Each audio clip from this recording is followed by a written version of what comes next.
Dr. Heba Mostafa, Assistant Professor of Islamic Art and Architecture at the Department of the History of Art, University of Toronto. She is also a co-founding chair of the IAMCC. Before I introduce our guest speaker, I would like to begin with our Canadian land acknowledgement. We acknowledge that our institutions sit on the traditional territory of many nations, including the Mississaugas of the Credit, the Anishinaabe, the Chippewa, the Haudenosaunee, and the Wendat peoples, and that this continues to be home to many diverse First Nations, Inuit, and Métis peoples since time immemorial to today. Now, I am delighted to introduce our speaker today. Seif El Rashidi is an art and architectural historian and a graduate from the American University in Cairo's Islamic Art program. He specializes in the preservation of cultural heritage and in the management of heritage projects involving community engagement. He has a particular interest in the history and heritage of Cairo and is the co-author with Sam Bowker of the Tentmakers of Cairo, Egypt's medieval and modern applique craft, which was published in 2018. There it is. He is currently the director of the Barakat Trust, a UK charity that supports the study and preservation of the cultural heritage of the Islamic world. He was formerly the project manager of the University of London's Layers of London program, the Magna Carta program manager at Salisbury Cathedral, and the coordinator of Durham World Heritage Site. He previously worked for 10 years with the Aga Khan Trust for Culture in Cairo's Darb al-Ahmar district, the neighborhood of the Egyptian tent makers, and for Ahmed Hamid Architects. The title of our conversation is From Craft to Art, Egyptian Applique Work in Light of Local and Global Changes. The conversation will last for 1 hour, followed by 30 minutes of Q&A. I encourage you to submit your questions using the Q&A feature on the bottom of your screens at any point during the session, and we will try and answer as many as we can after the talk. So to start, rather than explain the amazing khayamiyya craft tradition to us, Seif has commissioned a special video just for this talk to show us one of the Egyptian masters, Mr. Tariq As-Safdi, at work. The video is in Arabic, so I will pause in between and Seif will translate it for us.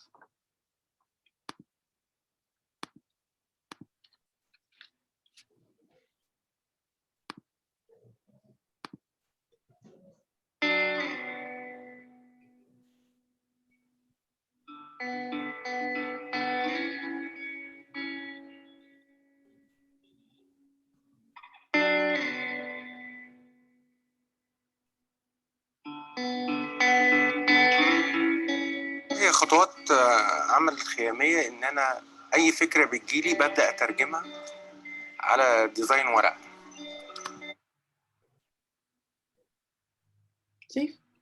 Thank you, Fahmida, and thank you, everyone. Basically, Tariq is saying that khayamiyya involves designing. The first step is to translate any design into a drawing. ببدأ أجيب أي أنواع من الورق، لا كالكلا ورق بني عادي، وببدأ أرسم عليه.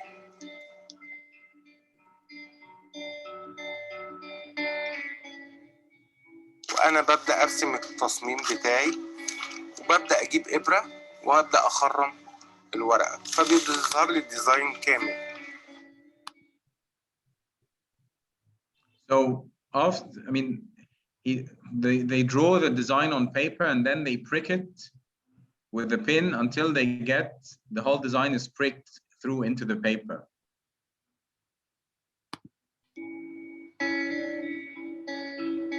بعد كده بجيب نوع من أنواع البودرة لا فحم، وأبدأ أخليه ناعم جدا لدرجة توصل لحجم البودرة العادية، وببدأ أحط الفحم على الورق وامسح.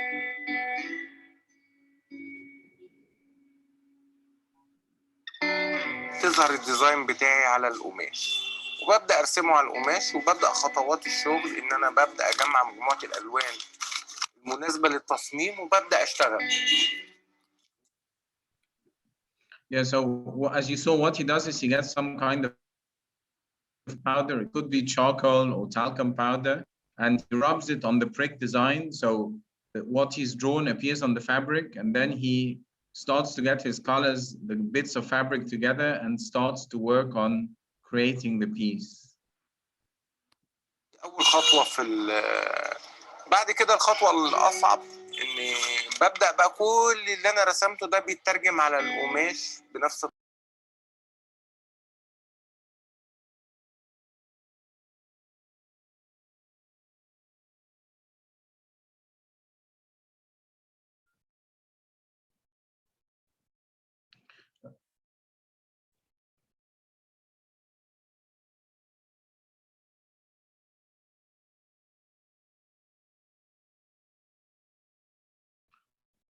Do you want me to comment?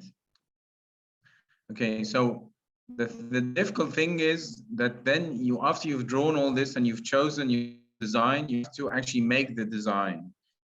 And he says that when you're drawing a painting or painting a painting, you use a brush to create the design. With khayamiyya, what you use to create the design are scissors. So it's like drawing with scissors, and it's a meticulous and painstaking process that requires all of your faculties to produce a good result.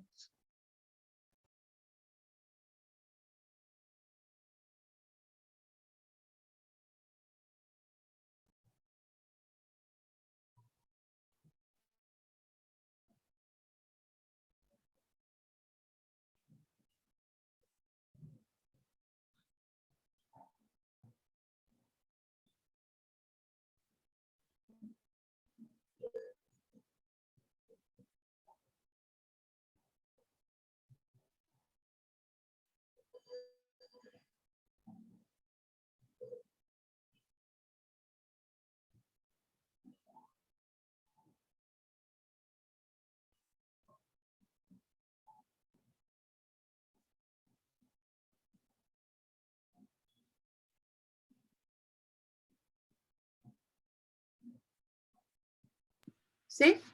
Yeah, sorry, because there's a bit of a lag, so I can't always immediately tell when you've paused it. Oh, I'm but sorry. Basically, that's fine. But what Tarek's showing us are the range of designs that he and others produce, and they come sometimes, as you can see, they're birds and floral designs. Sometimes they're lotuses that come from the Egyptian tradition. Sometimes from elements of architecture around them, mosques, for example. And the challenge, or the kind of thrill, I suppose, is to think, how am I inspired by what is around me and what I know, and produce a unique position.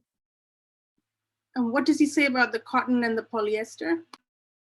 He says that the best kind of fabric is pure cotton, because polyester is difficult to manipulate. And so if you want to produce a very careful curve or a point, it's much easier to do it with cotton than with polyester, which is hard to control to produce exact details.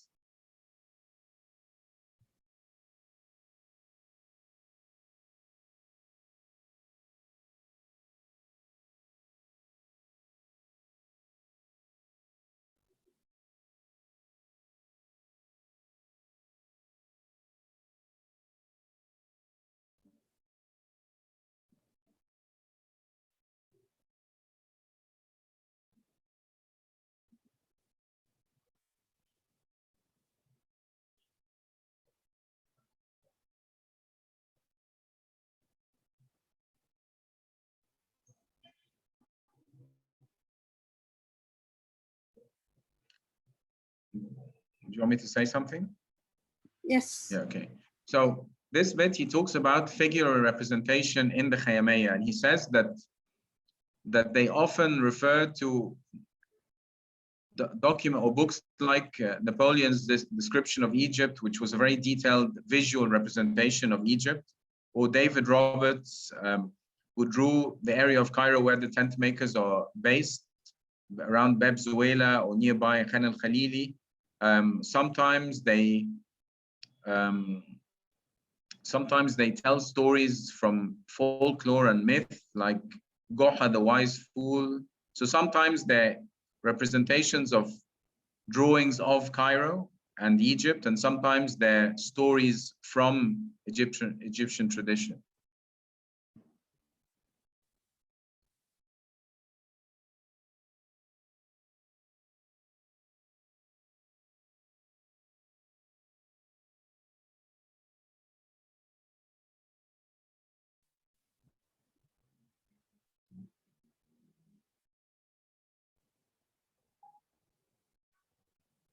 Oh, Fahmida, you muted. Sorry. Go ahead, Seif. Did you get that? No, because there's a comment in the chat about whether you're muted. So maybe you should look at the chat. How do I look at the chat when I'm sharing a screen though? I don't know. Maybe Heba can tell me what it says. Fahmida, if you're muting yourself while playing the video, I don't think we're able to hear the narration, the Arabic narration. So oh no, I didn't realize that. Audience can hear Seif, but maybe for the rest of the video, don't mute yourself while you're playing the video. Sorry about that. Does anyone, should I rewind? I don't think that's necessary. Let's proceed, and maybe at the end we can run it through one more time. Sorry. وبندمج بعض الرسومات مع بعض، اللوتس واسلامي ورومي. انا بالنسبه لي ما بحطش مقياس للوقت في اي قطعه. انا المهم ان القطعه في الاخر تطلع عجباني. من الجمال ان في شغلنا ان التصميمات ما تبقاش متشابهه. كل واحد ياخد حاجه يبقى منفرد بيها. دي الخياميه. Okay, his last statement, which is quite a poignant one, I think, is he says that the trick for him is to combine things in a unique way, and he never thinks, how long will it take me? It's not that he says, okay, I'm going to work on this thing for 5 hours, then I'm going to stop. He keeps on working until he likes the result, and then he stops. And he says, one of the beauties of the craft is that it's not about producing things that are the same, it's about producing unique pieces. And because each one is made entirely by hand, you can do that. And that's what makes it exhilarating, and that's what makes it khayamiyya. Wonderful. Okay, so apologies, folks, I messed that up a bit. But what we can do is at the end of the session, we'll just play it again and no stops or anything. We'll just play the full video, okay? All right, I'm going to stop sharing now and we can move on. Heba, we can move on to your questions. Thank you so much, Fahmida, and welcome, Seif. It's such a pleasure to have you join us. I'd like to start off by sharing some of my experiences as an Egyptian growing up in Cairo, and just sort of the magnetism that the Street of the Tent Makers has as you walk through the city. You know, you'll somehow find yourself there if you wander through the medieval city long enough. And that was certainly my experience as a teenager growing up. But maybe more strikingly for me, on return trips to Cairo, which I do very regularly, I would return to the street to purchase objects.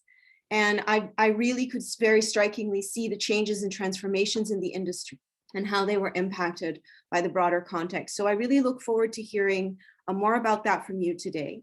But more importantly, what Tariq was speaking so beautifully about, the draw of khayamiyya and how they're sort of these objects of desire. And that's really what my experience is, walking through the street and just desiring these objects. They really create this incredible pull. So my question is, what drew you to research and document the craft of tent making in Cairo in such great depth? Thank you, Heba, and thank you everyone for being with us. Well, actually, like many Egyptians, including Heba, khayamiyya is all around us growing up. We tend not to think about it because it's often the backdrop to activity, to festivities, to events.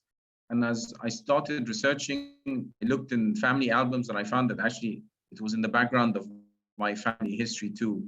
This is a picture of my grandparents in the 1960s with my young uncle, watching my father at sports day at school. And if you see all, I mean, the banner, the balustrade and the background is handmade khayamiyya. And sorry.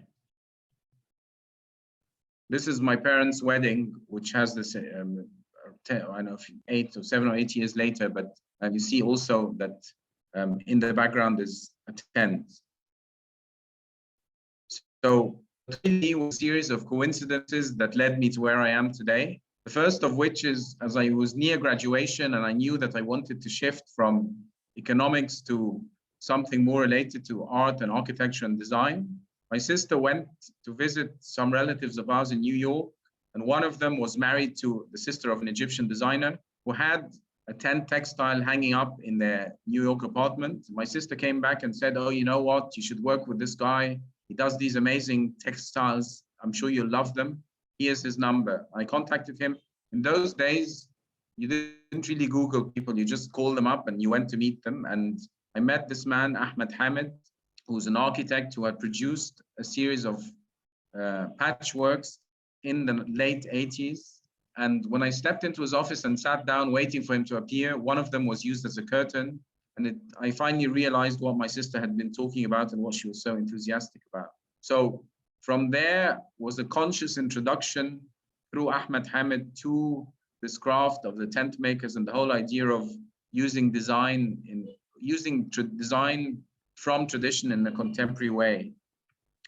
Like his example here, which is a pattern inspired by the medieval palace of Al-Hamra, but rendered with very bright and eye-catching colors. My second bit of the story is that I then went and worked, as Fahmida mentioned, for the Aga Khan Trust for Culture in Darb al-Ahmar, which is where the Street of the Tent Makers is located. And I was responsible for several things, including surveys of the neighborhood to understand initially what buildings were valuable and significant and were needed preservation, but also eventually what craft activities existed in the neighborhood. And of course, that led me to the discovery of the Street of the Tent Makers and people in it. And I organized the craft exhibition in Al Azhar Park, I think in 2005, called Tracing the Past, Rebuilding Anew, and I featured the tent makers as one of the crafts. But it was oddly enough very far away from Cairo that my real involvement with the tent makers happened. Also with a strange encounter that I used to work for Durham University, managing the heritage site of Durham. And I went to a dinner one day with my boss and ended up sitting next to the man on the left of this image, Professor James Piscatori, who, when he found out I was Egyptian, he said, oh, you know what?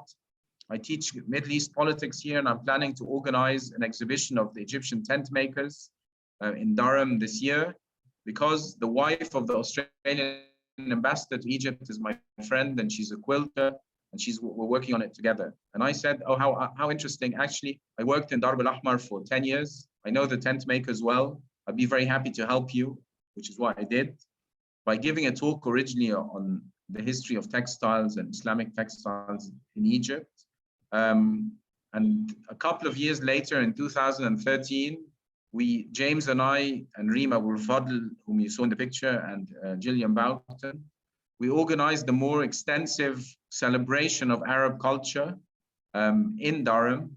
And one of the things we did was another exhibition about the tent makers, this time in the context of a magnificent Norman chapel, which is 1,000 years old. And it was a really wonderful juxtaposition to see Egyptian textiles in the context of Durham. What was really wonderful about it was that actually the north of England has a very well-established quilting tradition of its own. And so there was great enthusiasm and great interest, and it was an extremely well-attended exhibition with crowds flocking to it. So I then got to know another art historian, Sam Bowker, who came to give a lecture in Durham, and we found that we were in daily exchange over email about khayamiyya and old pieces and where designs come from and what kind of things they say. And from there came the project of a joint book that we produced with AUC Press,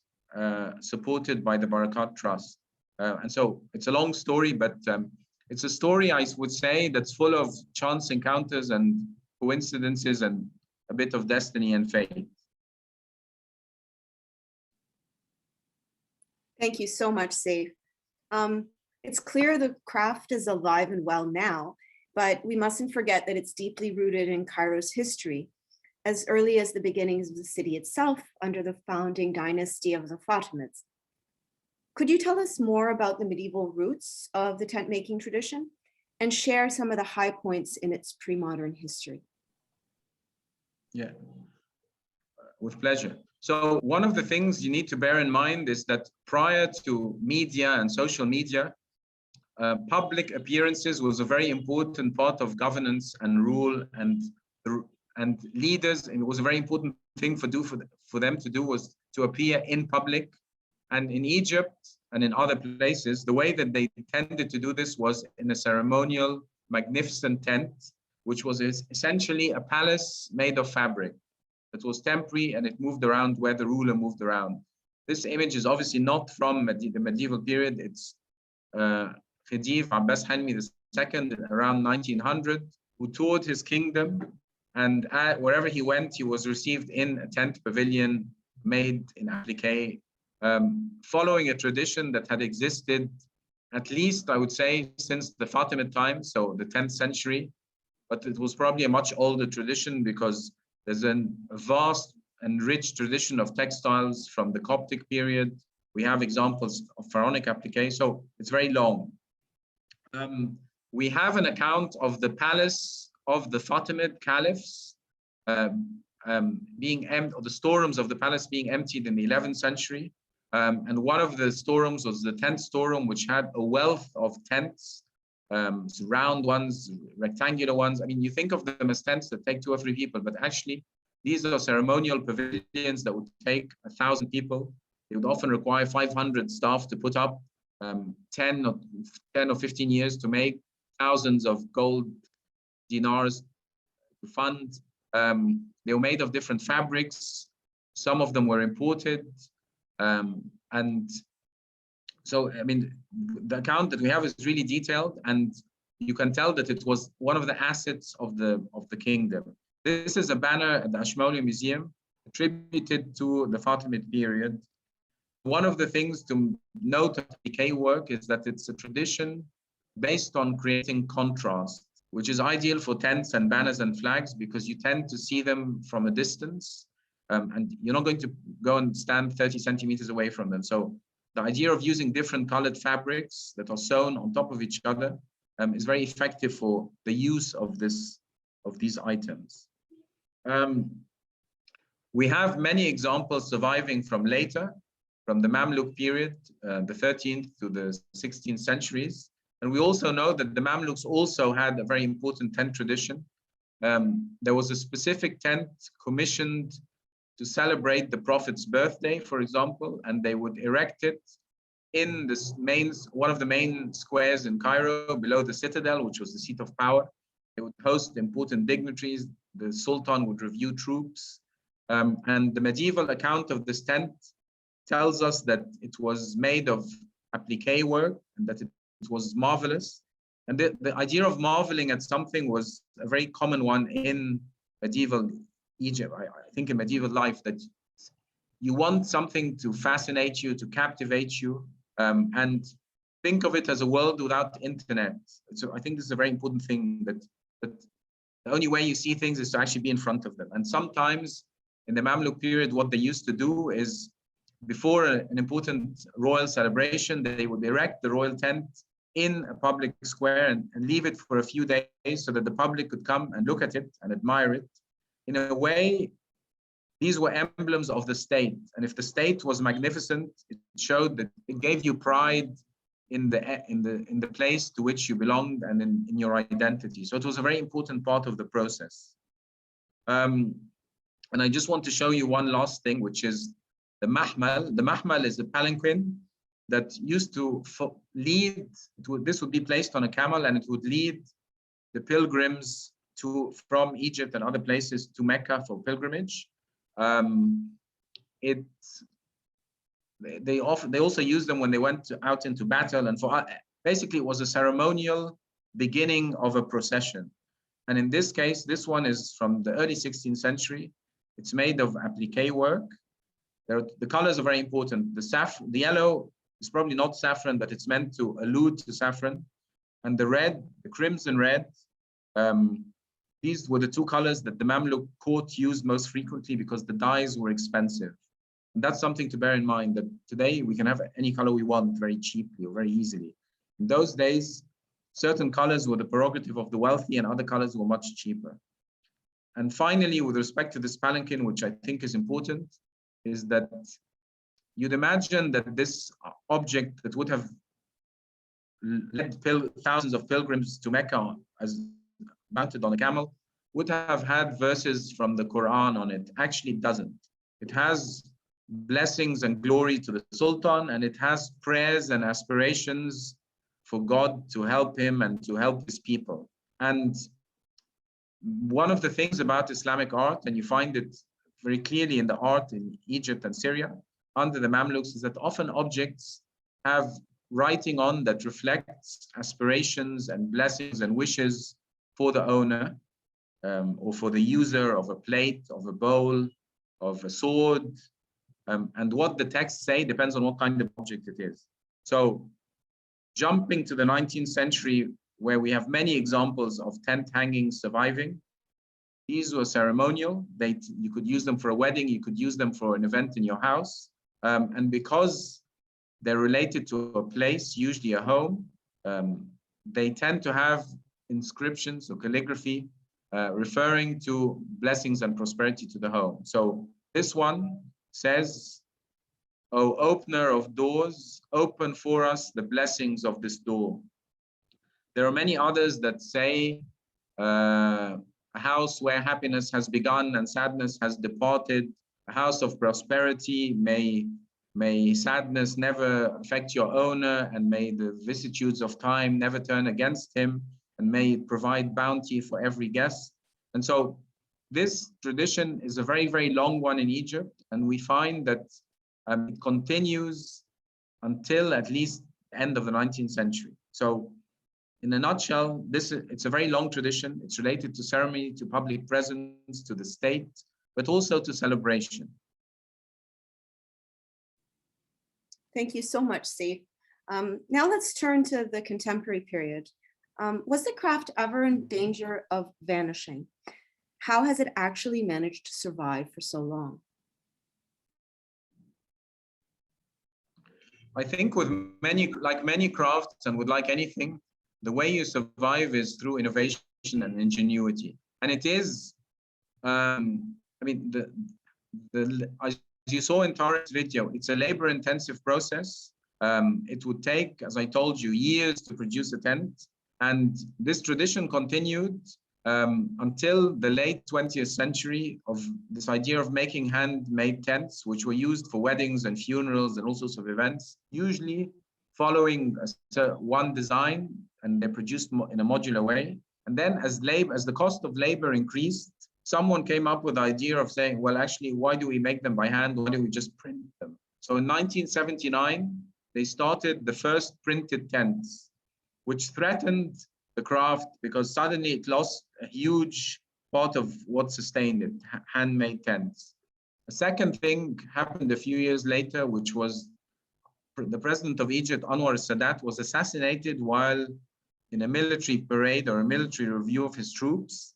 And that ended the tradition of the ruler of Egypt appearing in public, or severely curtailed it, I would say. So that was another kind of blow to the tent making industry. And thirdly, as more hotels and clubs started to be built in Egypt, weddings and other large festivities tended to, they stopped being held in the gardens of residences where they would create a tent to house the guests, and started being held indoors. So the huge demand for tents declined. And what happened is the tent makers evolved into making smaller decorative pieces to be hung, bed covers, cushions. And this has led to an evolution of the craft. So it's not about producing 50 tent panels that all complete each other. It's about producing the unique pieces that Tariq told us about, where he's making them as beautiful objects.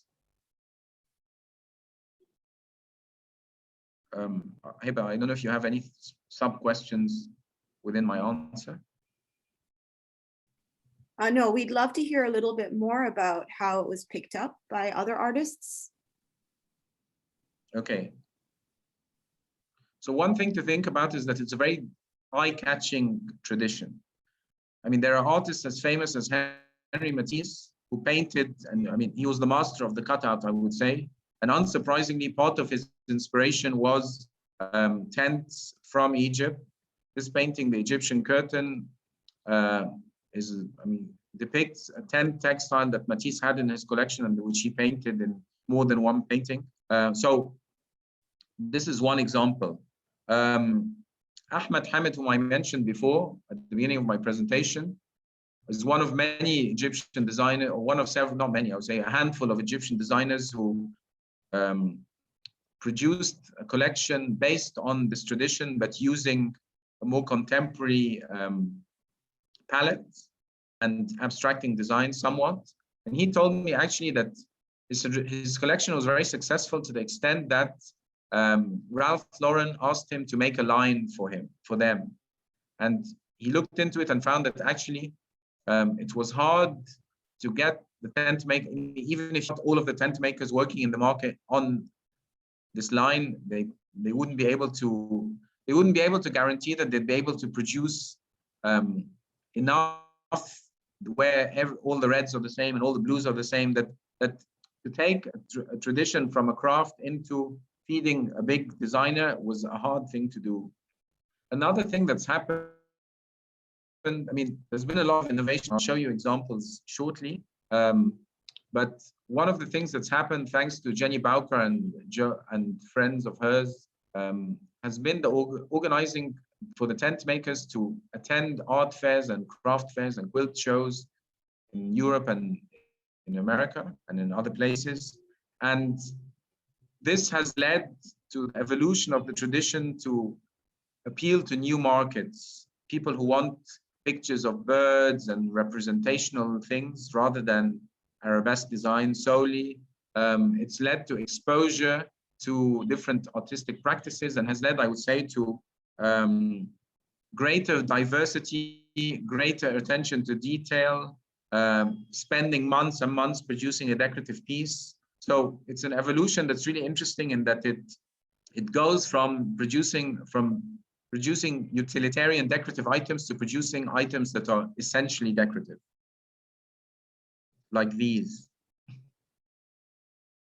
for example. These are interesting because they come from a more traditional design of a tree of life that's pharaonic. But over the past decades, they've evolved, or the designs have evolved, that they're birds on trees sometimes they're flying around, but the inspiration is ancient, but the expression is modern.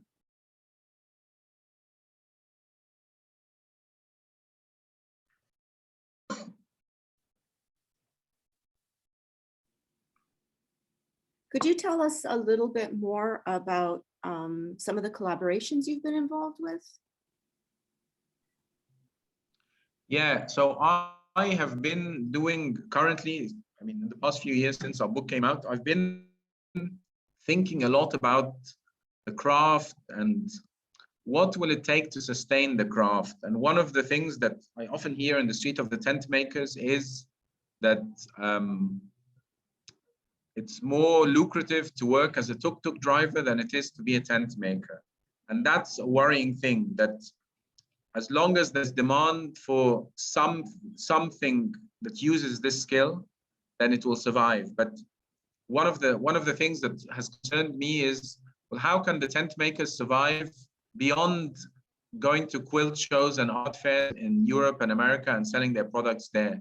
Where is the local demand for this beautiful traditional product? And so one of the things I've been working on this year specifically with a craft collaborative based in Cairo called Merkaz is thinking, well, how can we work with the tent makers to produce beautiful household furnishings that are inspired by tradition, but contemporary in expression, so that they appeal to Egyptians who are willing to spend and have the means to buy handmade things, because all of this is handmade, so it's never particularly cheap.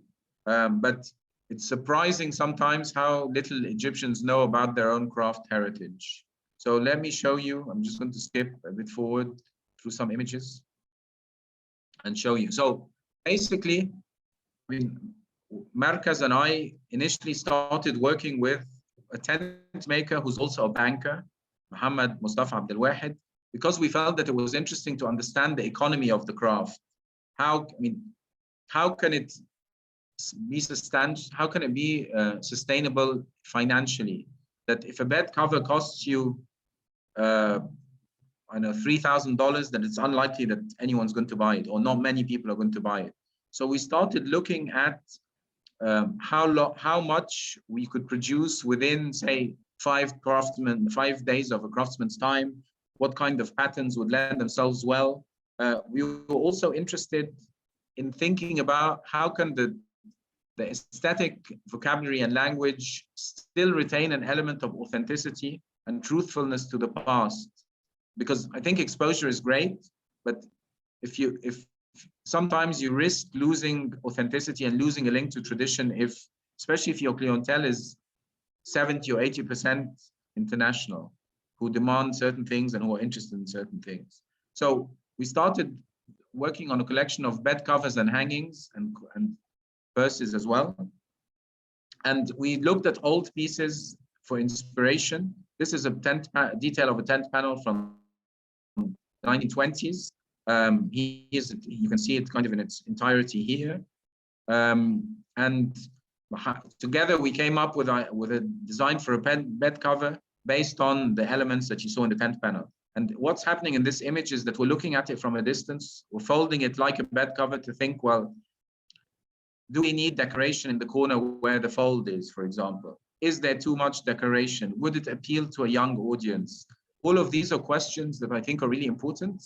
And the reason I was keen to adopt this mode of working is that I observed a lot of craft exhibitions of Egyptian crafts and found that they were sometimes removed from the market, and it didn't work from market demand backwards, which I think is a very important thing to do, is to think, well, what kind of market could I appeal to and how can I do this successfully? So in this case, this is a prototype for a curtain. And one of the things we're looking at is, well, I mean, how does this respond to light?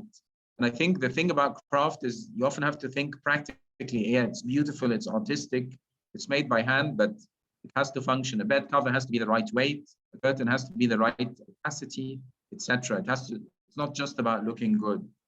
And I think that's a key thing with craft. The other thing that we had to think about, and when I said working back from the market, is thinking what's a fair or a reasonable price to sell something for. And so if you can sell something in a shop for X, then it has to cost half of the X, because you still have to factor in taxes, overheads, lighting, electricity, emails, communications, etc. And so what Mohammed is doing in this picture, he's actually looking at the table runner and thinking, how can I save 1 day of work, which is, say, like $35, to make it economically viable so that it isn't too expensive for someone to afford in a craft shop. And so I think this process has raised really interesting questions about how to think in a systematic and logical and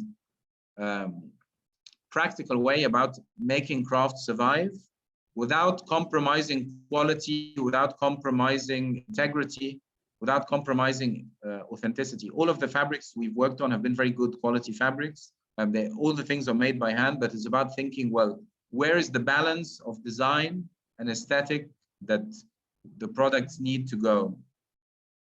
And here's another, this bed cover is actually inspired by a panel in an Ottoman mosque very close to the tent makers. And the circles in the mosque, they're in marble. And when we looked at them, we found that actually the marble has they're sliced columns. So in some cases, you can see the veins of the marble or the dots in the porphyry. And we thought we wanted to be creative and emulate the pattern and the texture of stones and marbles, but do it in fabric, so that in some ways it's true to its origin, but in other ways it's kind of fun and creative.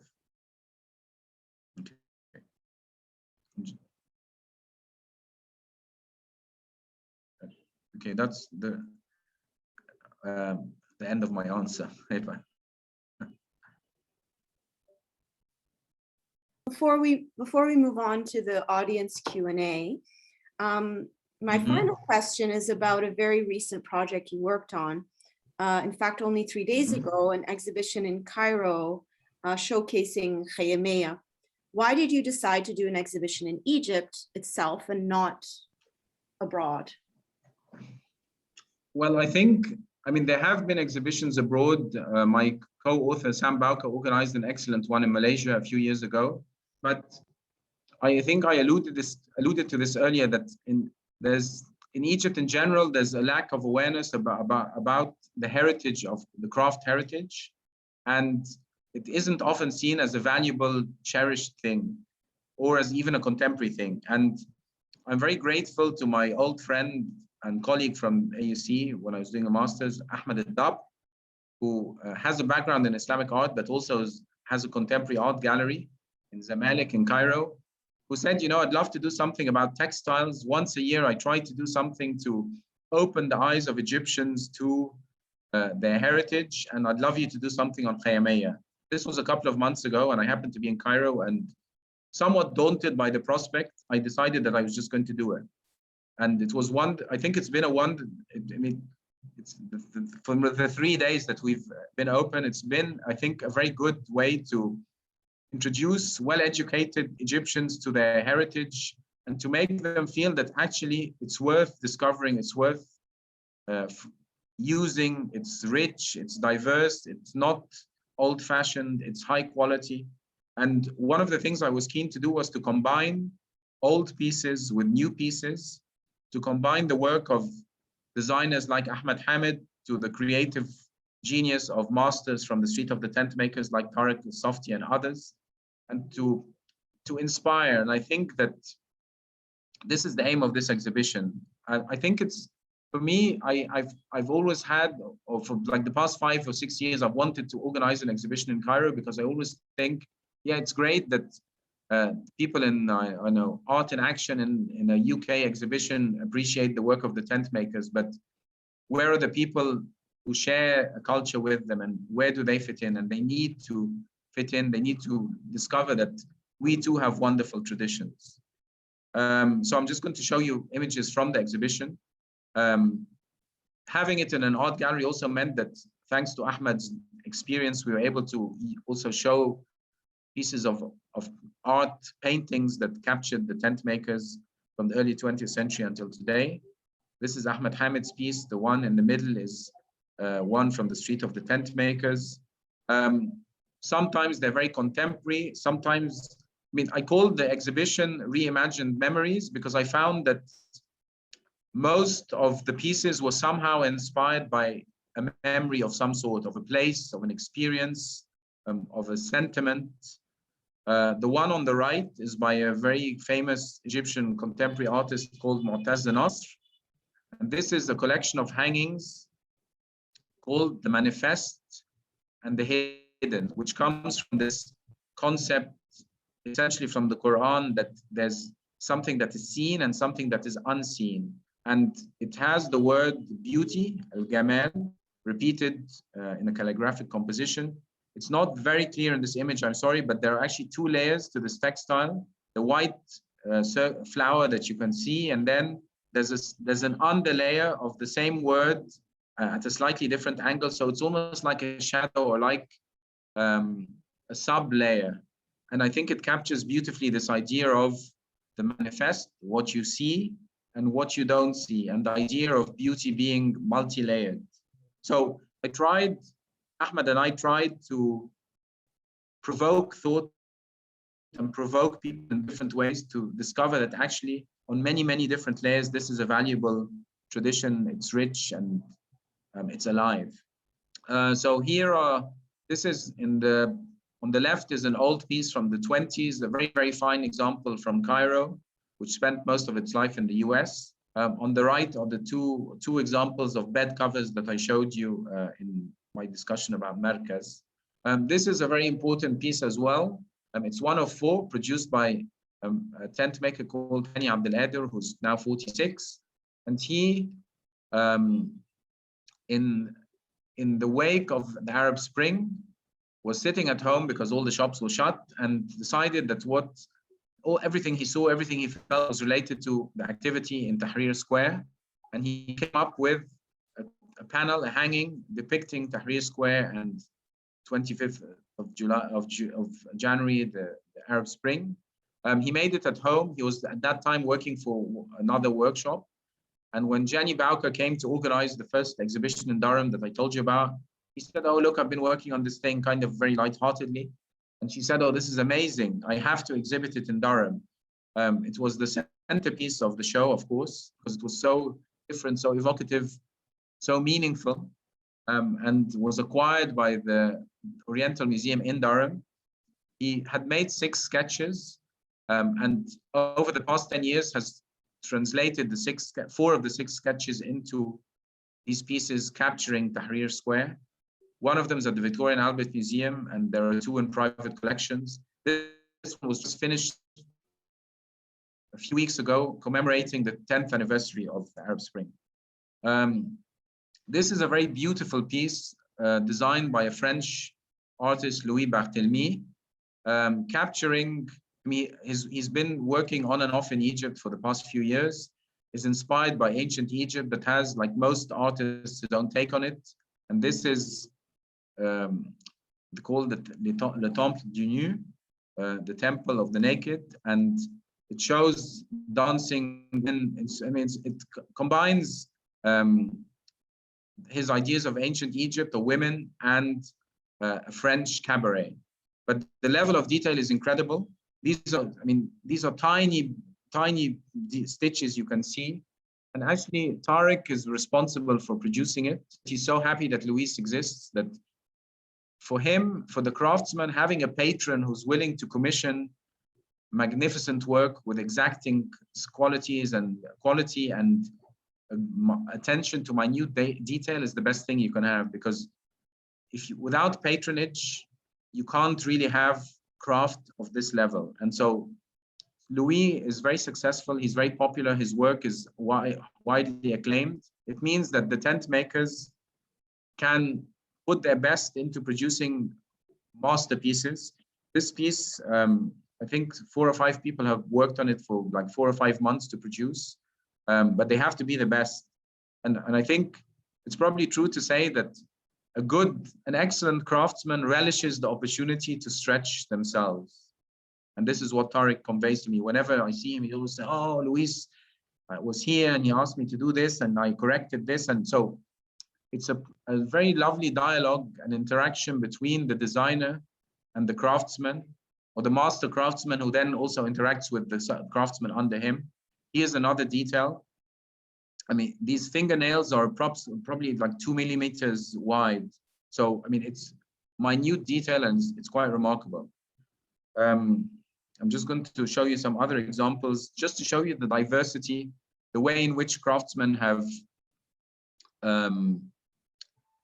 interpreted history in their different ways.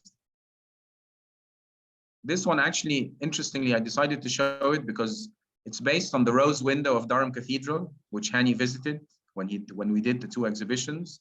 And I don't think I think it's true to say that craft in Egypt has always been rooted in tradition, but also open to influences and exposure. And I think that's a remarkable and fascinating thing.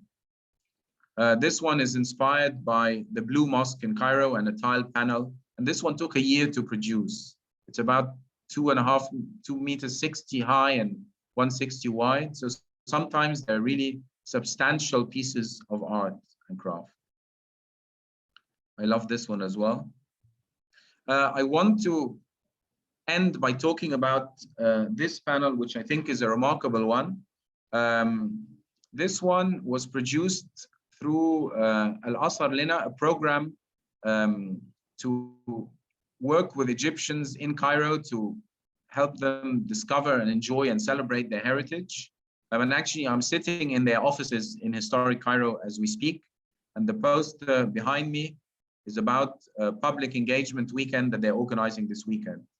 And the idea of this quilt, or this khayamiyya, it was to bring together a group of women from a neighborhood which produces 50% of the tent makers' work, not in the street from their homes, but the neighborhood which is next to the Cairo Citadel was under the threat of whole-scale demolition because it was thought to be seen as an informal squatter settlement.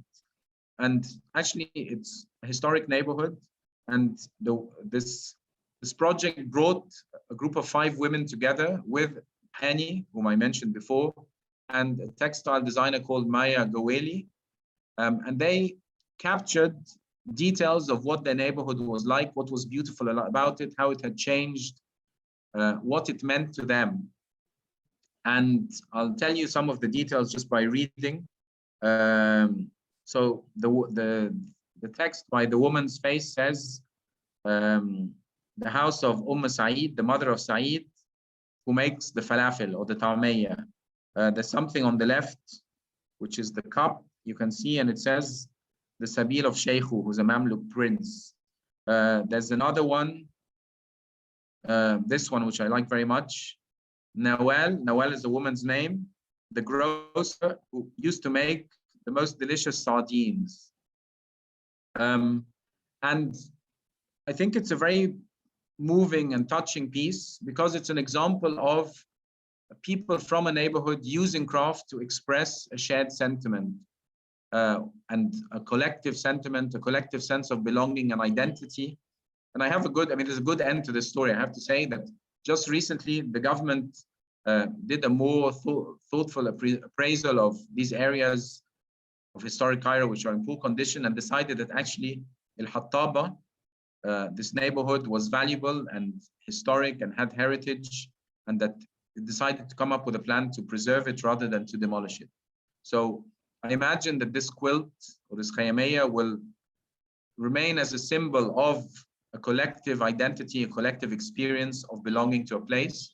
And actually, it's very interesting that it's on display in the same room as Louise Peace and Mu'taz Nasr and Ahmed Hamid and Shanta Bidisian. And it's one of the ones that actually elicits the most interest and the most reflection, even from people who don't normally think much about art or craft.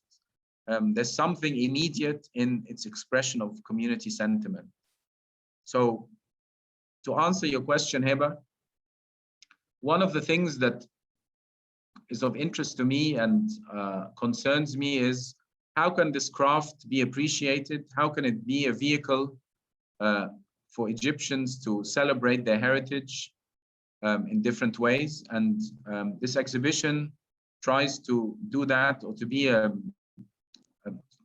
speak to that aim, I would say. Seif, thank you so much. I am going to be passing the hosting duties over to Fahmida now for our Q&A. There are so many questions, Seif, so take a sip of water and let's get started. Okay, so one of our attendees asks, how are the edges sewn? Are they turned in? Yes, they are turned in. Okay. Next question, what is the source of the dyes? Do the tent makers do the dyeing themselves? So no longer do the dyeing themselves. They are, they get bits of fabric from other places, and actually the street of the tent makers is at the edge of the historic textile market of Cairo. So traditionally they would have been hand dyed, and there's a dye shop right next to the tent maker street, which now dyes leather. But today they tend to use, as I said, dyes that come from other places, or fabrics that are not dyed for them. Sorry, did you I finish? just add one thing. Sometimes they change the tone of a certain color by dyeing it in tea or re-dyeing it in tea. So they sometimes make adjustments to things, but they don't, I mean, there isn't a dyeing industry associated with this craft.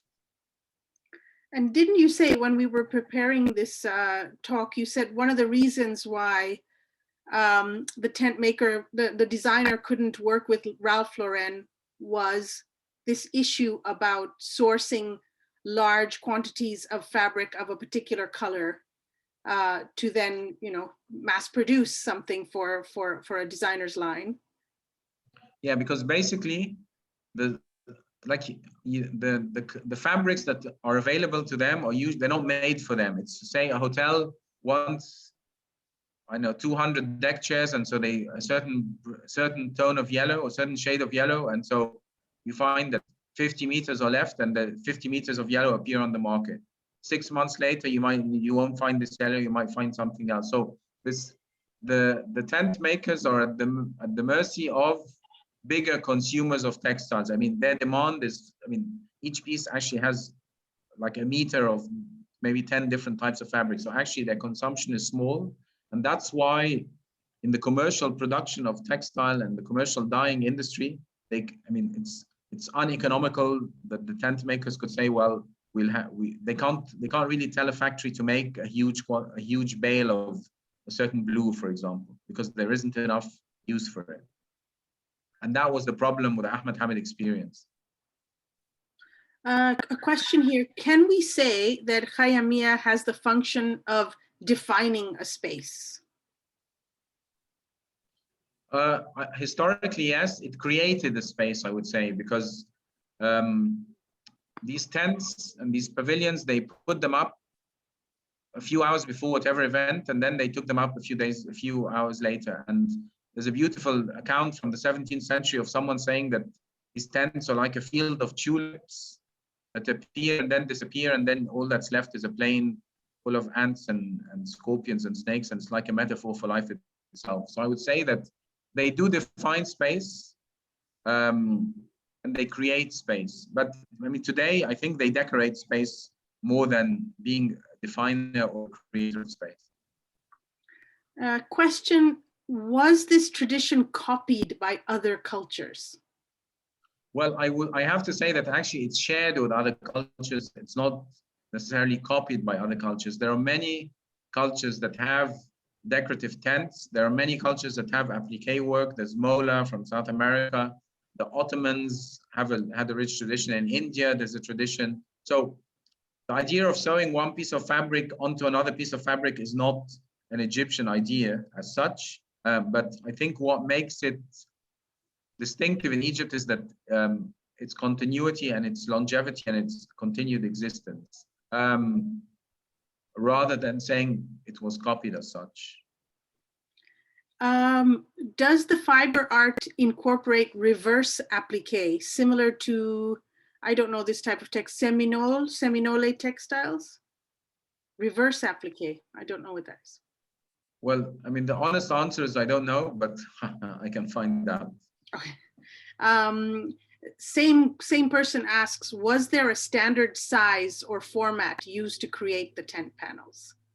Yes, so in the 20th century, the tent panels were 2.75 meters wide and 5.7 meters high. So they're pretty substantial things, and they're so it's a rectangle, and usually the design is, there's testation. So there's usually half a medallion on either end of the panel. And so when you put all the panels together, visually it looks as if it's like one wall of tent, but actually it's made up of these units of the same size. And so I think that's an essential part of how it works, that enables you, Fahmida, for example, to get a tent maker to convert your garden into a tent, and enables the Four Seasons to do the same at 50 times the scale with the same tent supplier. So it's a modularity that makes it very elastic and very responsive to the needs that change day by day, depending on what the occasion is and who the client is and what the location is. So there is a question about how much do these tapestries made by the Egyptian designers sell for? And are there many like him in Egypt nowadays, or is the craft in danger of disappearing? So the answer to the question of how much they sell for, actually, I can give you a very simple way of finding out. In the exhibition that we've organized, many of the pieces are for sale. And I think, Fahmida has the PDF of the whole collection. The range in price is vast based on several things. The size, but actually size is not only the only determinant. There's also the level of intricacy, how long it takes. And sometimes you might think that the repetitive design, like I'll show you, Ahmed Hamid's one, like this one on the left, you might think that it's easy to repeat a star 500 times. Actually, it's one of the hardest things. To produce the same unit many, many times, the same size, so that the pattern doesn't get distorted, is extremely difficult. Or to do a straight line, for example, which you think might be easy, because if you picked up a pen and a ruler, you could draw a straight line in 2 seconds. Actually, what I found interesting about the tent makers is that what your eye sees as easy and what is actually hard or easy to stitch is very different. And so the price, size is a factor, but it's not the only factor, because a big piece could be easy to make and a small piece could be exacting. So for example, these 2 circles, you might think that the top design is more difficult and therefore more expensive to produce than the bottom one, but actually to produce 7 circles, all the same size, and the kind of strap work around them, the tent, Muhammad said, was more difficult than to do the one above. So is it in danger? It's definitely squeezed. I mean, for many reasons. I told you that the historical shift from tent to kind of bed cover and cushion and hanging. But craft in Egypt, I mean, to a large extent, depended on tourism, which has been low for the past 10 years. It's been super low this year. I mean, this is probably last year for the tent makers. When I went to collect material for the exhibition, I was surprised to find that many of them, because Ramadan is coming up, and they were selling, I mean, the fronts of the shops, half the shops were filled with like really, really cheap paper lanterns and printed fabric and stuff like that, because they say there's no, I mean, this season has been a very bad season because of COVID. There's hardly any demand. So in order to survive, they've had to substitute or augment what they sell with for a kind of low income market. So it is, I mean, I think there are things to worry about. There's a small number of people that sustain the industry. And so I mean, one of the things I was talking about actually with the specific relationship to Louis Bartillme is, I was talking to Tariq and he was saying, you know, thank God that Louis exists. Thank God that he showed up, because it's people like him that appear every couple of years that give us this boost of energy.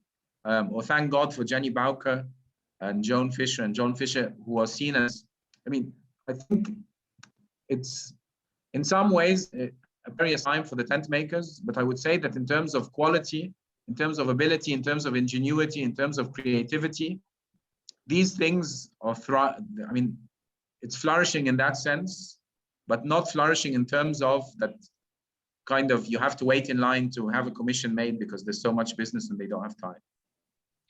I just wanted to let audience members know, if you look on the chat, there is a link to a SharePoint. That is the PDF with the cost of the pieces that are on sale in the gallery right now. It was 13 megabytes, so we couldn't upload it directly, but if you want to see how much these things cost, you can look at that PDF, and then I also included the email to the gallery, so you can contact them directly. There's a couple of people are asking similar questions. You mainly showed men working, doing this craft, apart from the last piece, which was, you said was a collaborative of a group of women, but are there women involved in the craft? And also, are there opportunities for the youth to learn the craft? Yeah, there are women, and for the most part, so most of the actual stitching doesn't take place in the street of the tent makers because the shops are small.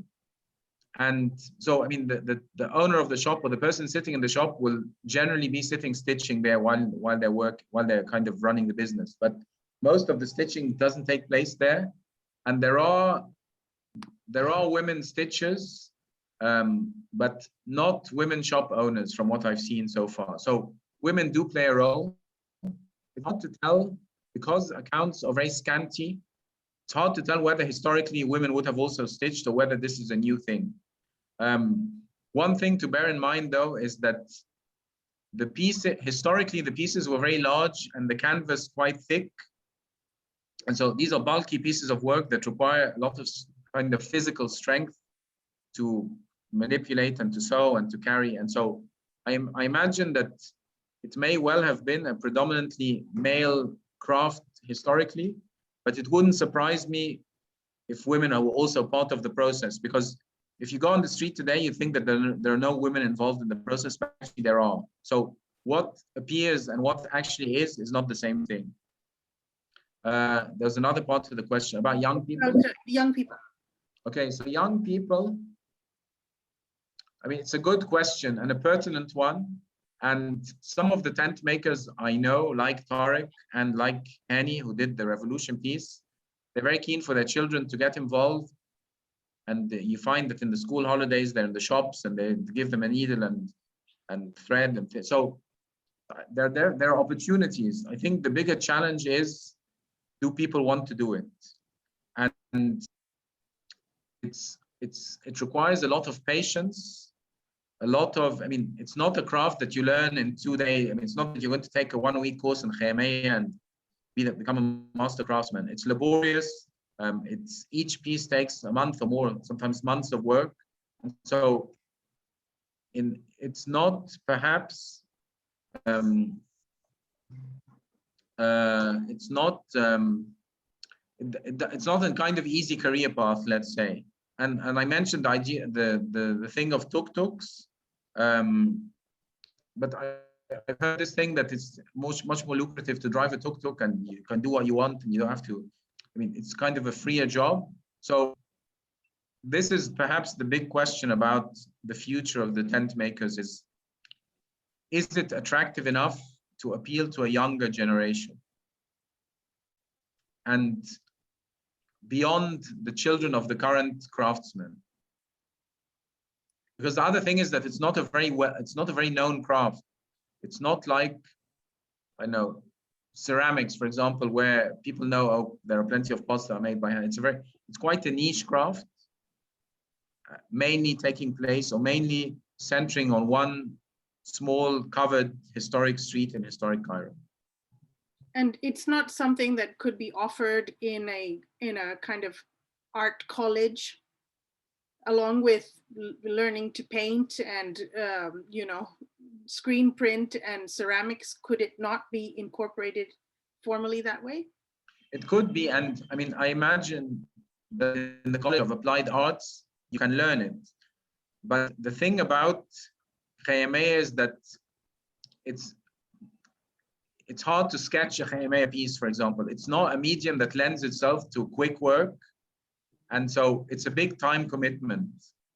And I mean, we often read and hear that people saying, oh, people's attention spans are short and this and that. So that's one of the things. I don't think it's only a problem of khayamiyya. I think that in general, we live in a society that's a bit impatient, that doesn't want to read a lot, that wants quick information and quick results. And khayamiyya is not about quick results. Also, it's, as you see, many of the designs are symmetrical in some form. I mean, either radial like this one or bilateral symmetry. So mistakes show very easily. And so that's why it's a craft that it's not, I mean, this is not to be disparaging at all of painting and watercolor, but you can express yourself in a very free way. And sometimes in a few minutes, a few strokes of a brush can produce an amazing thing with paint. With khayamiyya, it's harder to do that. And so now I would say that very few of the things I've shown you were produced quickly. Even the ones that look simple, as I told you, where it's like stars repeated or whatever. I mean, it takes like, I remember Ahmed Hamid actually told me that when he first went to the tent maker street and asked for a prototype of 1 meter by 1 meter, he said, "Shall I come back in a week to see what you've done?" And the man told him, "You must be mad. It will take me a month." So there's an investment of time involved. And as Tariq says in the video, one of the keys to this craft is not to quantify time, to just think, well, it's going to take me time, but I'm going to produce a brilliant thing. So this is an interesting question. Have we gotten to the point where cheap copies have been brought into Egypt that compete with local handmade items and are sold to tourists as though they are Egyptian products? No, there are plenty of cheap copies of the fabric. And one thing I didn't mention actually is that it's associated with Ramadan. So because the festivities of Ramadan tend to take place in tents and cafes and things like that, and they tend to be decked with printed fabric using the khayamiyya design in red, mainly red, sometimes blue. But most of the fabric is printed locally in Egypt. So it isn't that, as you find in some other places, that machine-made things are imported and sold as local craft. Here it's printed stuff that's sold as local printed stuff, and it's very cheap. It's by meter. Another thing that I didn't talk about, but technology is also quite important, because today they found a way of producing tent panels that look appliqued by hand, but actually they're machine printed using computer, and they're like, it's using machinery to produce the same effect as applique. So perhaps if there's somewhat trickery in the craft, it comes in this kind of computer printed applique work. But actually, one thing I should mention is that you might think, oh, well, the tent makers lose out. Actually, they don't, because they also sell the printed material that's cheap. They also have a role to play in taking these computer print or machine printed applique look-alike things and doing all the finishing to make them into modular tent panels with the ropes that you can tie to trusses. So they're resourceful. I think one of the admirable things about the tent makers is that they're very resourceful. And in some shops, you find something that sells for 15 Egyptian pounds, and you might find something that sells for 15,000. So some of them just say, well, we're only focusing on the handmade stuff. Others say, well, if the market also wants material per meter in Ramadan, we're going to provide it, because they're going to come to us and ask us anyway. So. Okay. So somebody has asked, she herself is a textile artist, and she asks, have you thought about launching a project with international artists, each designing an applique piece? I haven't conceptualized the project in that way, but it's definitely an interesting project to think about. And I think it would be a very appealing one to think, well, how would different people approach the same craft and come up with different things? So I would say that it could happen. It could be a kind of an expansion of projects like the one I told you about of the Hattaba quilt or other things. But it would definitely be nice to have a collaborative experience of different artists, perhaps working on the same theme, and seeing how, and this relationship between artist and craftsman or craftswoman could produce a multiplicity of takes on or using a tradition. Okay, somebody asks, what is the position of local government towards such beautiful local crafts? Is the government encouraging, discouraging, or neutral towards the production of such craft? I would say that it's overall encouraging. And I mean, currently there's a government scheme to upgrade areas of historic Cairo. And one of the priority areas is the area of the tent makers. And one of the things they're thinking about is, how can we showcase this valuable tradition?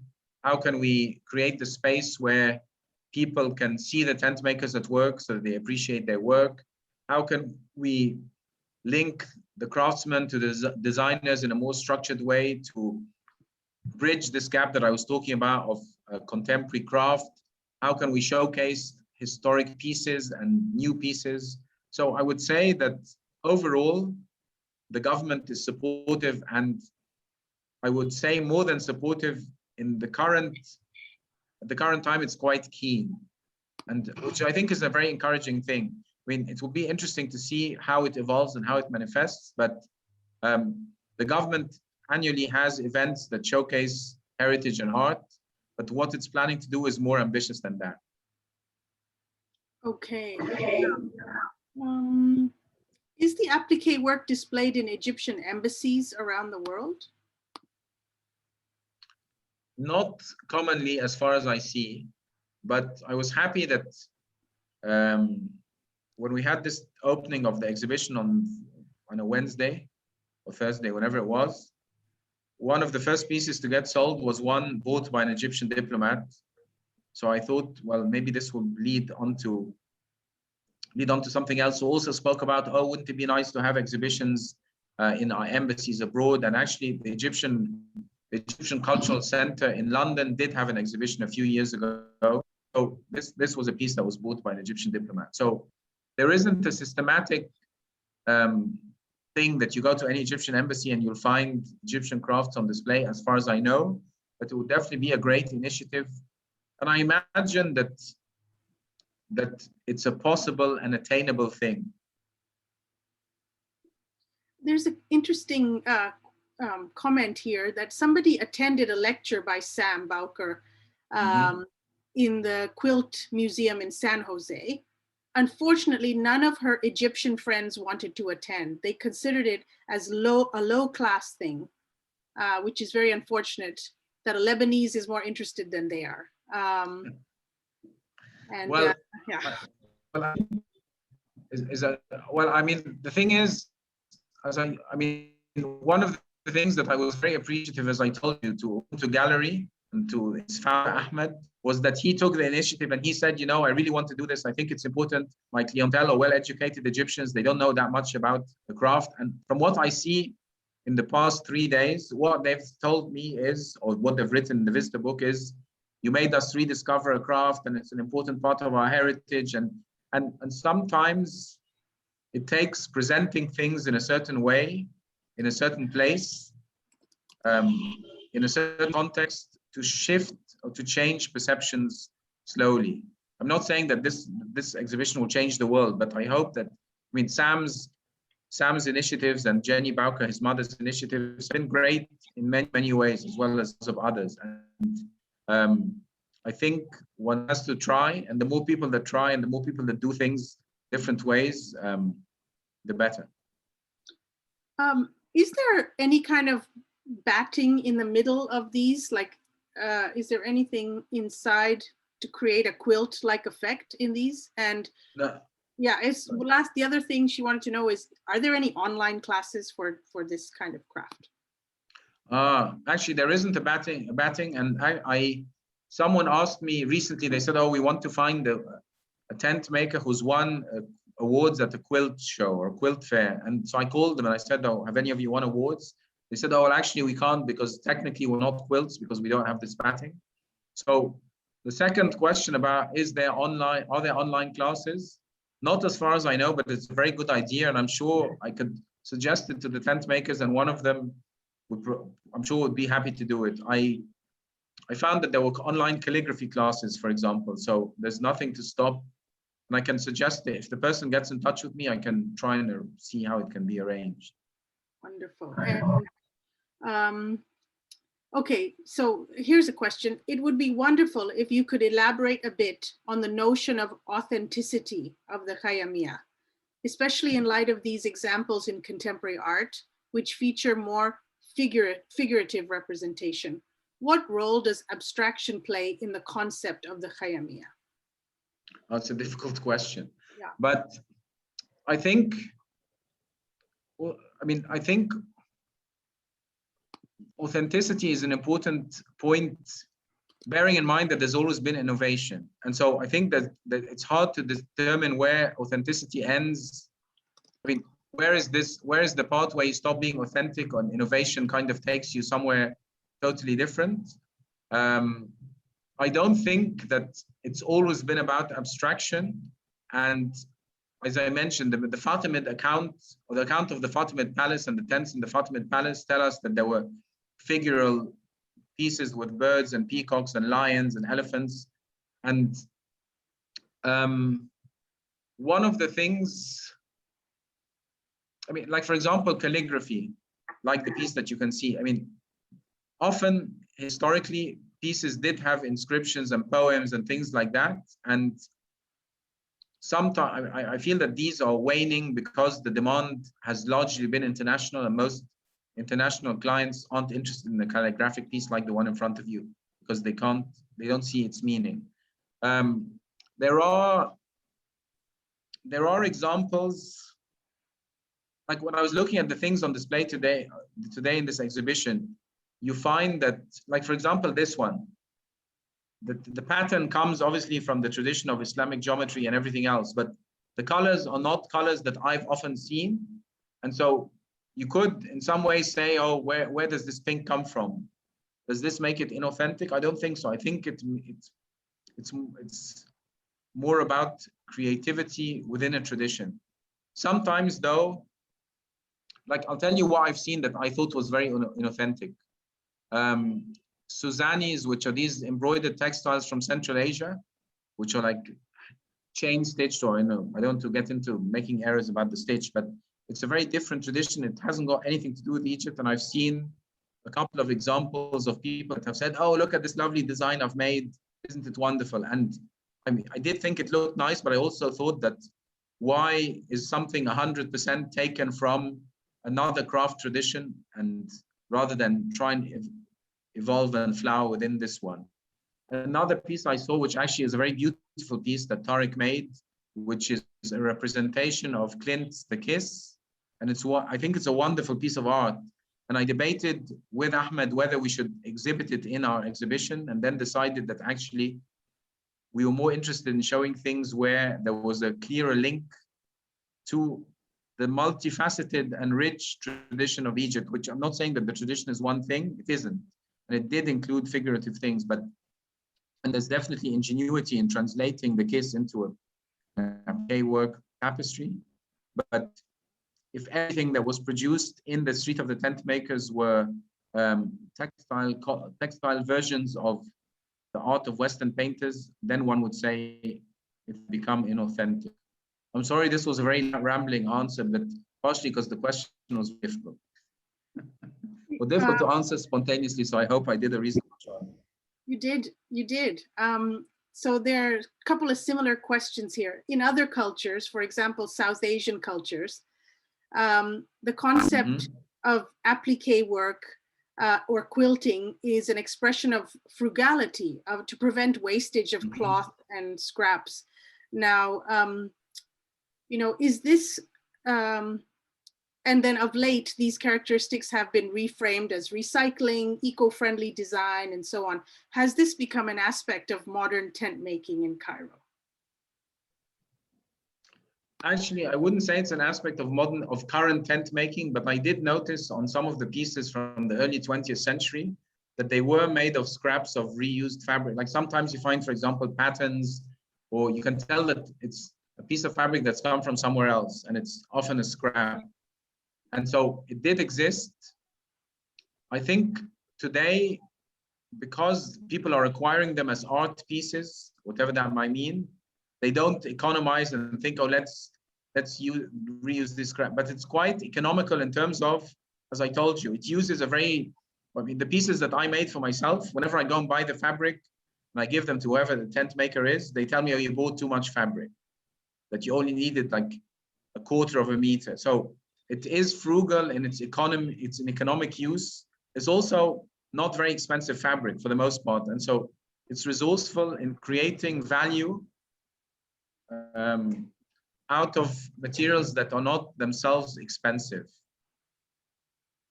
But I mean, it would be interesting to think about, it would be a wonderful project actually, and something I'd love to do is to think about, can we reuse fabrics to produce new things? I mean, in other traditions, you sometimes find it, but it isn't inherently, I would say, a tradition of frugality. I'm going to try and collapse three sort of questions here. You know, how many, in your estimation, how many people are working in the craft at the moment? Like how many people are left working in the craft? And Okay. also, has anyone put any efforts into building, you know, capacity building workshops or training? To answer the second question first, yes, many initiatives have looked at capacity building and training. But I think that the key is, it's not enough to train additional people because there has to be demand for their skills. There's no point in training people if the market is saturated.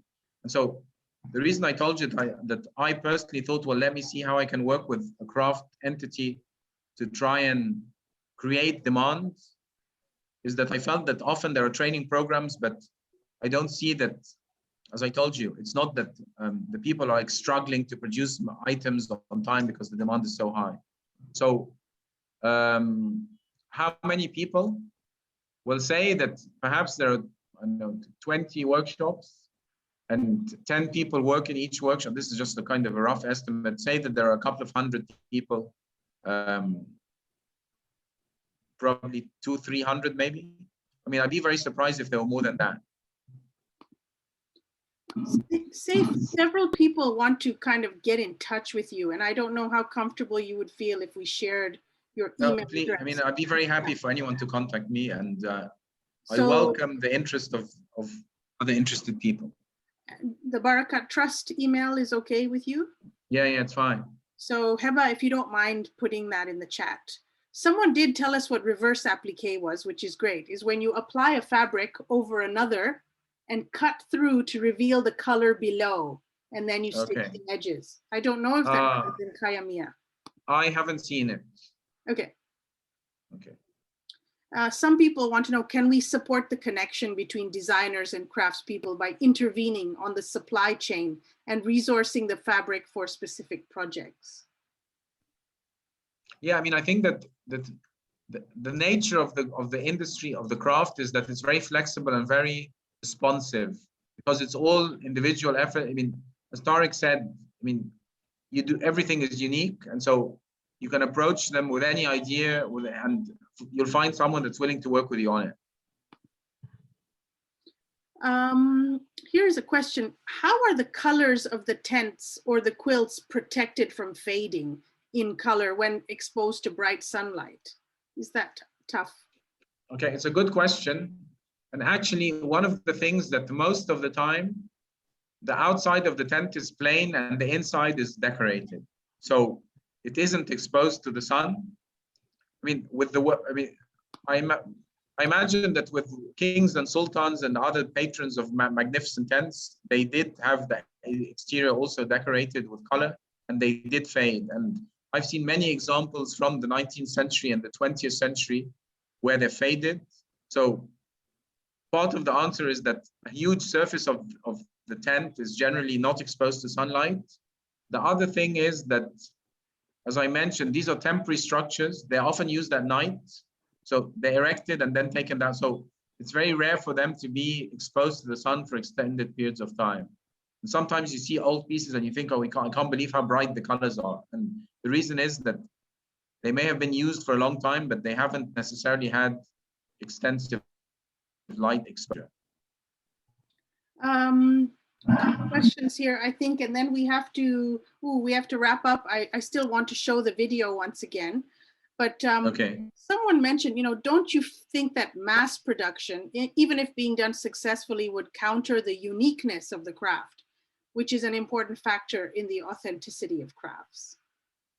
Well, I don't think you can ever have mass production if you produce an item entirely by hand, because I also don't think that there's a demand for mass production. I think it's more about, so like, for example, if you, Fahmida, were to make bed covers, it's unlikely that you'd make more than 3 or 4 the same, or that, I mean, they're more likely to be variations on a theme rather than that you're making 100 the same. And maybe that's why Ahmed Hamid's example of Ralph Lauren was, I mean, I mean, that could be the reason that he decided not to go ahead with it. That in a way, I mean, he produced beautiful pieces, but he used this, say, there were 3 or 4 pieces of the same design, but each one had a different color combination. So in answer to the question, yes, I do think mass production would destroy the authenticity, but I also think that in reality, there isn't demand for mass production, because if you wanted mass production, you just use machinery and other things. Whereas what makes this valuable is that it's made by hand, that each piece, you can do something as simple as change the color of the thread, and it makes 2 pieces different, or I know, add a flower that isn't it's in one piece and not in another. So, and I think that's what the craftsmen like about it, that it's not inherently a boring, repetitive job. It has principles, it has technique, but once you've mastered that, you have amazing freedom, and you can also adapt as you go along. You can think, well, actually, I didn't like the blue here, I'm going to add a touch of red. So I definitely agree that it isn't, I mean, I don't think the aim is to mass produce it. Have they established a guild to protect their craft secrets? Are they connected together in any way? I mean, it's interesting because they historically there was seemingly a guild, but I mean, I'm not an expert on the history of guilds in Egypt, but from what I read, the guilds were always seem to have been looser in Egypt than they were in Turkey, for example. That the head of the guild may have been someone that actually represented the community with, say, the government was going to levy a new tax on cotton or something. But whenever I mention this idea of the guild, and I've mentioned it before in talks, and the tent makers always tell me that there's no such thing, or there was never such a thing. So I'm not sure, but do they work together? I mean, there's an element of collaboration and an element of competitiveness as well. And I think it's very interesting because many of the craftsmen worked in the same workshop and learned from the same source. Many of them are related, sometimes by marriage, sometimes they're cousins, but there's camaraderie. Like, for example, when I went to get pieces for this exhibition, I would go into, say, someone's shop, Hossam's shop, and find that Tariq was playing backgammon with him. But Tariq would leave so that I would talk to Hossam about how he's going to contribute, and then come back and finish the backgammon game when I left. So on the level of personal relationships, yeah, they're very strong. But there's also the level of it's a business where competition is tough. There isn't enough demand, and so this makes you sometimes guarded. And one of the things that's interesting is when you go to the street of the tent makers, the good pieces are never hanging up in public. They're always hidden. And when they show you a piece in a shop, they hold it so that the person passing in the street doesn't see what the piece looks like. So there's an element of kind of a level of secrecy, because I mean, I think it's related to the fact that there's more supply than demand. If the demand was huge, this worry that this apprehension wouldn't exist. But there is, as I said, I mean, for example, if you go to a shop and you're looking for a certain thing, like the calligraphy piece that you see here, I imagine that if they didn't have it and they knew who made it, they tell you, go to so-and-so, he's the one that does these. So it's kind of a friendly rivalry. Okay, that's a good way to put it. Is your exhibition planned to travel at all, maybe to the US or Canada? Well, not as such. I mean, it would be nice to do it in other places. What enabled this exhibition is that I borrowed many pieces from people from private collections in Cairo. So, for example, the old pieces or the designer pieces.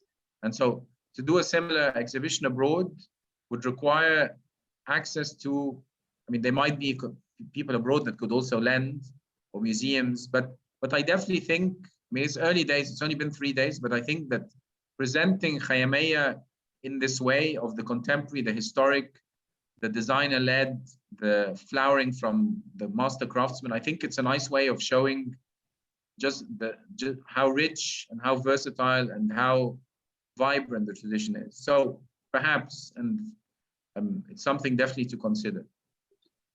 One last question and then we wrap up, which is, how would you feel if the khayamiyya tradition was taken up by corporations and adapted into fast fashion companies. You know, do you think, would the tent makers find this disrespectful as it is decontextualized? I mean, I don't like, for example, today, as I told you, there's plenty of printed fabric that copies designs. And I don't think that they feel that these designs are there, that the lotus is their design and no one should use it, for example. And this idea of intellectual property, it's a common tradition, it's a shared tradition. It's one that's assimilates and absorbs, and therefore I think accepts that other people have the right to do the same. In the same way that someone can make a klimt kiss khayamiyya, they probably wouldn't, I know, burst out and into protest if they found that a khayamiyya pattern was, I know, made by some shop in Singapore and in some other country. I mean, that's what I think. That's Dave, thank you so much. You know, we covered over 50 questions, which is the largest number of questions we've ever received on this series. So you can just imagine how exciting and engaging this talk was for everyone. So thank you all for joining us, and we hope to see you again for our next crafting conversation on Saturday, 24th April, same time. Join us with artist Sarah Uhaddu from Morocco and France, as she speaks to Dr. Mariam Rosser Owen, curator in the Middle East section of the Victoria and Albert Museum, London, on the subject of deconstructing the code, craft collaborations in Morocco. I'm happy to say that this event has already been posted on Eventbrite.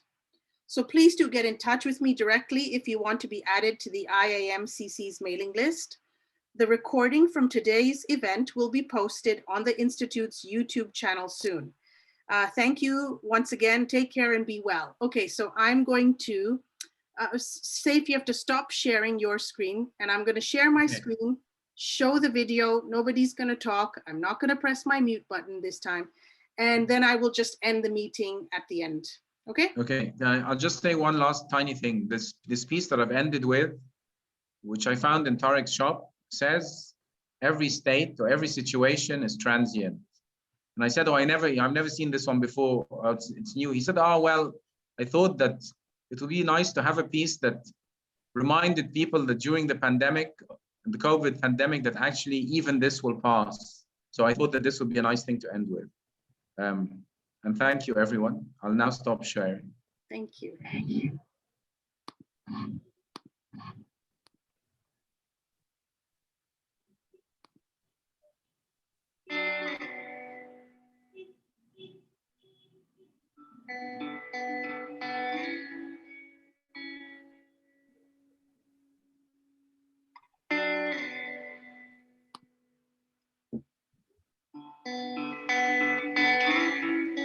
هي خطوات عمل الخيامية إن أنا أي فكرة بتجيلي ببدأ أترجمها على ديزاين ورق، وببدأ أجيب أي أنواع من الورق، لا كالك لا ورق بني عادي، وببدأ أرسم عليه.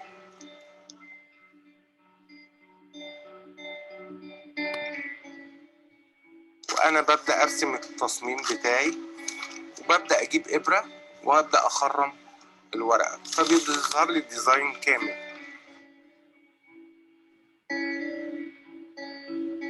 بعد كده بجيب نوع من أنواع البودرة، لا فحم، وأبدأ أخليه ناعم جدا لدرجة توصل لحجم البودرة العادية، وببدأ أحط الفحم على الورق وأمسح.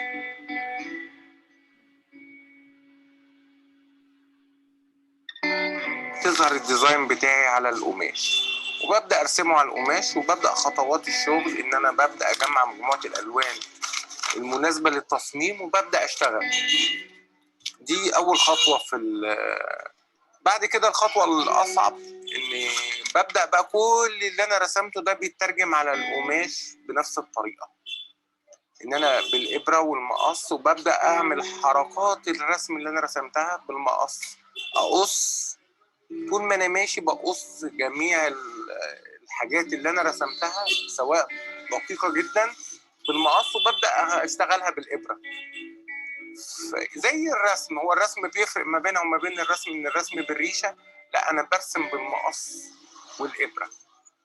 فبتبقى صعبة مش سهلة يعني، لأن أنا بستخدم جميع الحواس اللي ربنا خلقها لي، تركيز عالي جدا.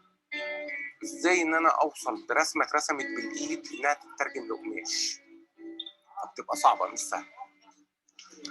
أفضل أنواع القماش في الشغل القماش القطن، إنه يكون قطن ما فيهوش فتلة بوليستر، لأن البوليستر مع القص بيعمل تنسيق، لكن القطن بيبقى القماش ثابت، فبيقدر يديني حرفيات الشغل اللي انا عامله او دقة الشغل اللي انا بعمله. فبيحتاج سنون معينة، ان انا بعمل سن رفيع جدا، بعمل دورانات دقيقة جدا، فبتحتاج انها تلف معايا.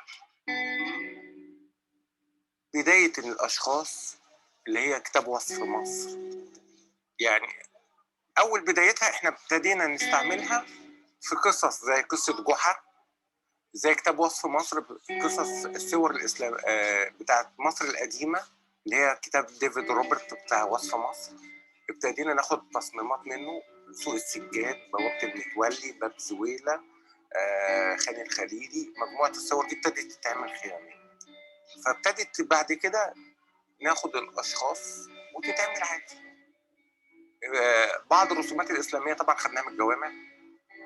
العواميد بناخد منه الشغل الرومي، وبنبدا نطوعه بقى في طابلوهات. يعني ايه، ممكن وزره عجبتني في جامع، ببدا ادخلها في طابلوه واضيف له حاجات. كل المودرن دلوقتي بيحب الحاجات اللي هي فيها الوان، فيها تصميمات مختلفه. فابتدينا بقى نعمل اللوتس والاسلامي، وبندمج بعض الرسومات مع بعض، اللوتس واسلامي ورومي. انا بالنسبه لي ما بحطش مقياس للوقت في اي قطعه، انا المهم ان القطعه في الاخر تطلع عجباني. من الجمال ان في شغلنا ان التصميمات ما تبقاش متشابهه، كل واحد ياخد حاجه يبقى منفرد بيها. دي الخيامية.